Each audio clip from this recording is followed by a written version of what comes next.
Welcome back, everyone. On the last episode, we left off with me. What was it? I was getting through my first week in Chiang Mai, and I was going to begin my first day of training. Today's episode, we're going to be covering what it was like when I first arrived, as well as a little bit of my first training session. I didn't record the entire session because I still felt really shy and awkward being the stranger with a camera recording everyone. So I thought I didn't think people would appreciate that, so I kind of recorded little bits and pieces on my first day. So we're gonna get through that in this episode. Well, I have made it to my room, and now begins the unpacking part. And I mean, I've done this type of shit before. Like I've done something similar to this in China, not to this extent. So I understand that the room that you're gonna be staying at, it's not supposed to be this hoity-toity, expensive, fancy-pantsy room. I understand that, but it's just like, oh man, like the fucking super bright white light, the many openings to the outside. Don't get me wrong, the AC works, and it works nice and cool. They cooled the room down in seconds, but I guess this is just me being an entitled Westerner, that I'm just used to having like a vacuum seal between me and the outside. But speaking of the outside, like, check it out. I have a nice little patio area, so I can comfortably and safely come out here to smoke or to get some fresh air if I need to. Let me show you the restroom. So it's like, it's not the Ritz. I have everything that I need. I'm at the toilet. I just took my first dump. So that's how you christen a home. It's not until you take your first shit, and then you can call it your home. And what's the bed situation like? Alright, good. It's one of those hard Eastern beds. Good. Well, I have several hours now until it's time to go to gym. But I guess now for the rest of the day, I'm just gonna start unpacking, and maybe I might go into town and just familiarize myself with the area or something. Alright, catch you in a bit. So as you can tell, I'm not really enthusiastic about the spot that I'm in. It's funny going from where I was in Chiang Mai, feeling like I was living in absolute decadence, and then I come here and the room is serviceable, but if you're coming out here to do something like this, you need to understand you get what you pay for.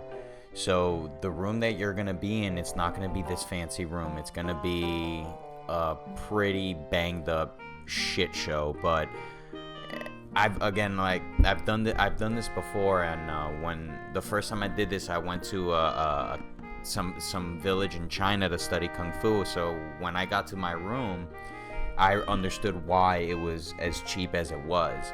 So coming out here, that's why I brought that sunset lamp with me. That's why I came out with a bunch of video games and a bunch of things to keep myself entertained and keep myself in a happy place. Because let me tell you, whatever your happy place is, whether you read books, you play video games, or whatever it is, go out there with that in abundance. Because out there, that there's not much to experience outside of training. And I end up finding out real quick as I go for a walk around town. But there's restaurants, there's some stuff that you can go out and try the local stuff, but you really do get to a point where you realize there's not much to experience. And even if you're taking drives into town, there's still more restaurants for you to eat, clubs for you to go to, but I'm pretty boring. After a while, that shit just gets repetitive, and I didn't come out here to experience restaurants and experience the nightlife. I came out here to study Muay Thai and to improve, and that's what my main focus was. And it's kind of one of those instances where it's like you feel really good about planning something and coming up with a schedule, but then when it's time for you to actually put pen to parchment and start moving through your schedule, moving through your plan, it's like, wow, this shit drags. This is a real fucking slog. But I just kept trying to remind myself that, hey, you're here to be uncomfortable. You're here to improve yourself. That's the main focus.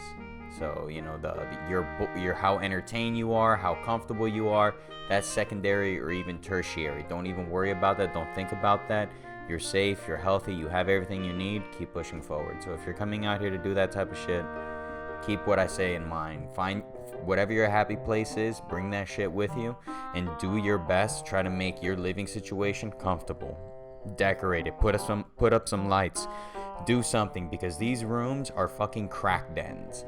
I don't know who decided to paint or put that green tint on that window, but that room does not look like a comfortable room for you to stay in. And I don't know if I'm showing footage of the room how it was like with without that ugly fluorescent light on, but even then that shit looks like a place where you go to get possessed by the devil or to have an exorcist, or, you know, a spot for you to overdose on fentanyl. So it's not something that I would, can I say these things on YouTube?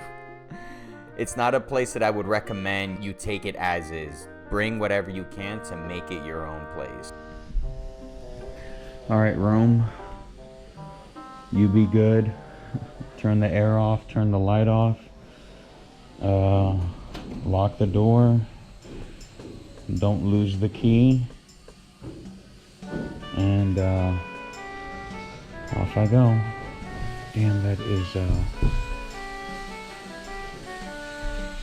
is a light door. Holy shit. Beautiful green, as any room you would want to be colored. Alright, I think from here I'm gonna go. I don't know if I should go to the school and just finish with the payment crap, or go exploring in the main road.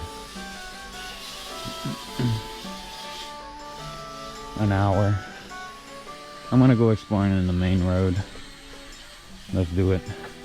You know how many times on Google Maps I went through these streets and I'm fucking here? Okay, you know what? Thank God. I just got my first little dosage of happiness. Praise God. Not that sun. Holy shit, that thing is insane. Alright, watch out for the power lines. Don't touch them. You touch the power line once, you're dead. This is fucking terrifying. Fuck me, bro. This is so scary. Yeah, I really do miss sidewalks, and you take that for granted really quickly. I'm supposed to be on this side? Son of a fucking bitch. I went the wrong way. God damn it. They got this beautiful temple next door.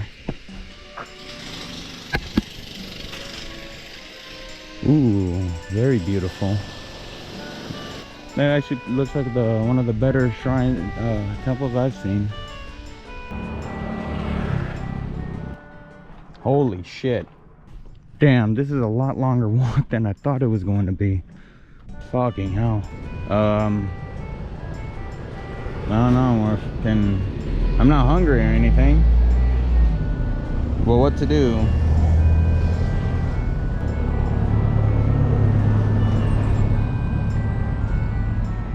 Fuck me, bro.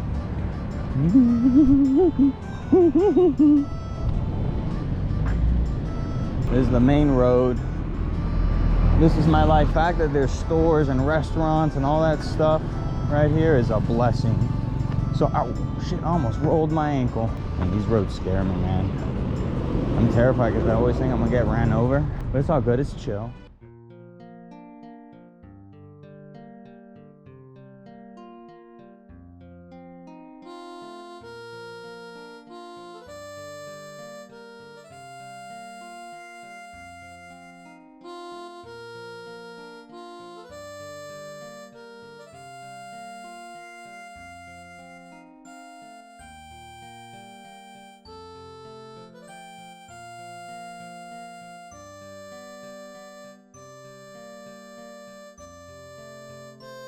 His name is Tiger. I love this guy. He's such a good boy. He was one of the most motivating things that you could have at the gym. He's kind of a pain in the ass because he always gets in the way whenever you're trying to train, but it's always a welcome distraction. So before my classes, I try to get in and warm up a bit because I'm just wickedly out of shape, and I know that for me trying to get to the part where I want to be at, it's going to require me to go through a ton of just discomfort. So it was just going through the process as best as I can to just try to expedite the whole fatness, getting through all the fatness and the girth of it all. Fucking just trying to. It's crazy because I just like, man, I'm fucking out of shape here. I mean, I'm not saying that I'm in perfect shape now, but man, at that point I just remember everything was just so difficult. Every bit of movement, everything that was the most rudimentary, simple, basic motions. It was always just something that every kick took everything out of me. Throwing any punch, everything was just so agonizing to get through, and it was just, I knew that it was gonna be like that for a good while, because it's not like I the amount of training that I did before I came here to prepare myself for this was insignificant. Almost to say that it probably didn't even do anything for me. But coming here and just trying to acclimate to what they expect you to be at was very, very tough, because it's a lot of discomfort before you get to a point where you're actually comfortable and it's much more enjoyable. And that took me damn near like 3 months. So it took a good while before I got to a point where I could comfortably throw a kick and not feel so awkward about it. So in the beginning of class, they start with some stretching, and I guess they saw the big fat American and they couldn't help but say like, oh, hey, big ass American. I don't know what they were saying, but it's funny because I'm looking at them now and it's like I'm just like awkwardly like smiling like, yeah, okay, whatever you want, sure, just press A so the dialogue option advances forward and we can we can get the jokes out of the way. Guys, have a look at me. Wow.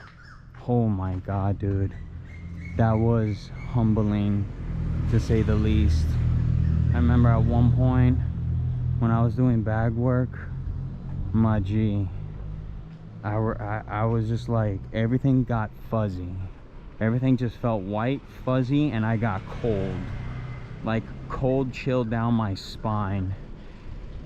And at that point, I'm like, oh, I know what's about to happen. It's about to be night, sleepy deepy time. And knocked himself out without even getting hit in the face. Oh my god. Busted my shit up, dude. My arms are fucking gone. Got like no energy for anything. And a brilliant individual mentioned, in my pursuit of food, just get grabbed. Oh shit, that's right. It's like 10 bucks for a fucking fat ass meal. And now I'm headed back. I gotta take a shower because I'm sweating through all my clothing, and my goodness, I feel like I got hit by a truck. I feel like I'm gonna sleep like a king tonight. I feel like I'm happy as hell. I got a bunch of animes to watch and video games to play. I can just be at peace. I guess that's what this is. This is peace. My god, what a challenging workout. Fuck me. 6 months, motherfucker. Can 6 months be over? Can I just like reap the benefits of all that work without having to put in any of the work? Okay.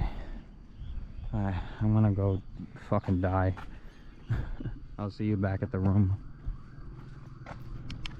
So that was my first day of training in Santai, and I didn't capture much because I felt like so much of an outsider and out of my element that I felt really off about having a camera follow me around, and I wanted to focus on my training, but it wasn't.